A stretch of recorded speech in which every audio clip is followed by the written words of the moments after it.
Yeah, it's doing well, thank you. Is it like anyone made, or just kind of past that?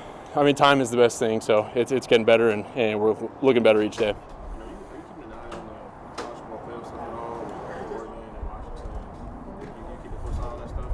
Do you see, Fairly close. do you see sorry, I just breaking on something. Do you see like Oregon getting in, or do you root for them super hard still? When you watch them? Of course, root for them. Every game they play, root for them all the time. Do you guys talk like college football rivalries in the locker room and stuff like that? Not really.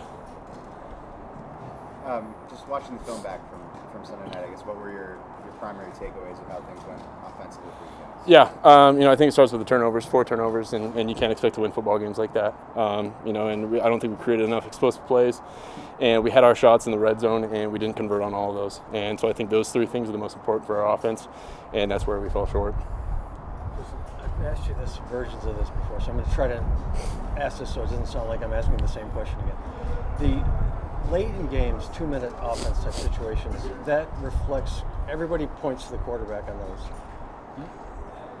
Obviously, it's 11 guys out there, but do you take that personal when you guys don't come through in those situations, or do you worry about your reputation around the league in those situations, or is that not even enter your thinking? I don't really worry about my reputation. I think I have to do my best to be the best quarterback, leader, teammate that I can be, and it starts with myself. And we can be sharper. I can be a lot sharper in those 2-minute drills, and they haven't gone our way. And that's the unfortunate part, and we have to be honest with ourselves about it. We've done it before. The past couple of years, we've done it before. We've got the right guys out there. We've got the right plan. We just haven't executed. And so it's not going to stop us from the next opportunity that we get, and we're going to keep moving forward and keep getting better. On Sunday, you talked about what you could have done in that situation on the last play. Some people might look at that and think, how can that be on the quarterback? Like, that should be somebody else's. Can you just sort of articulate how, when you're in that position, how that's your responsibility? Yeah, I could have changed the play. I could have changed the protection, and by meaning that, I could add, I could add the tight end to the protection. I could tell him, hey, you're going to block this guy, and you're not going to get out on your route, and we're going to change it, and I'm going to make sure that I'm blocked up and able to get this ball off. What I thought was going to happen, I thought I was going to have time to be able to get that route off. With Keenan, we've used it before against cover 0, and I was wrong. And I wish I would have changed it. I wish I would have added a guy into block, or I wish I would have took a deeper drop. There are plenty of things that I could have done to fix that. On that play, you mentioned it was an option route, and then you had notified Keenan somehow before the play that you were going to throw to him hot. Did you say something to him, or was that like a hand signal? It was one of those plays that we've used against cover 0 before. So Keenan, he's a really smart player. He knows, hey, I got to run this quick, and I don't have a whole lot of time to be able to run around, and the pressure's going to get there. And so I kind of mentioned that to him to speed it up, and the nickel came quickly, and I wasn't able to get the ball off, and so that's on me to like I said, change the protection, add a guy into block, or make a guy miss and do something. So that's while you're calling the play in the huddle? No, that's at the line of scrimmage. So he was able to hear you, you actually vocalized that to him. Yeah. Okay. And then just as far as using your legs, I think I asked you this last week as well, but what do you think has gone into you being able to get out and scramble a little bit more these last 2 games?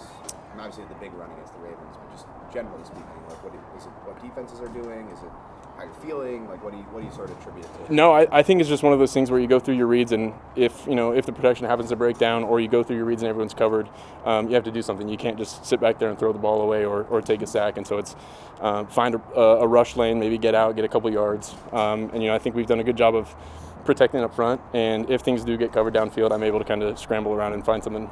But there's an aspect of staying in the pocket longer and making sure that you're able to make a play downfield. And then just run game wise for you guys, what are you seeing from that facet of the offense? I think we're battling. We really believe in our guys up front, and we've got some special running backs too. It's been tough. If we're not getting the pass game going, it's tough to get the run game going too. So it requires both phases of our offense: run, pass, setting up both to set up the other. And we haven't done a good job of doing that the past couple of games. Brandon has sort of said that facet of and Kellen said this too, that facet of the offense has sort of been a work in progress. As the quarterback, I guess how involved are you in that part of the offense, and in terms of changing calls of the line of scrimmage, and how much of your preparation sort of goes into your plan for the run game on a week-to-week basis? Yeah, I think with the run game, most of it has been, kills. You get one play, and if it's versus a certain front, you're going to kill to another play. And I think that's kind of how we operate as an offense. And it's not so much me just changing the play and coming up with something random. It's more so of, hey, this is the plan we're going to run with. This is the look that you're going to get. And if you get this look, you're going to kill it to another play. And I feel like we've been pretty well prepared for that. You've faced New England a couple times. What's the biggest challenge of a Bill Belichick defense? Yeah, they're really sound fundamentally. They're really well coached, and they've got some really talented guys on that side of the ball. And so when you pair that together, you're going to get a really good defense. And so we have to do a good job of watching film and having a good protection plan, especially this week. Does he do anything as a play caller that's more challenging than other play callers? I'm sure if I really looked into the fine details of that, I'm sure there is. We know how special of a coach he is, and it shows with his defense and his offense as well. But, it's definitely something you have to be aware of and keep watching film to do your best to pick up on things.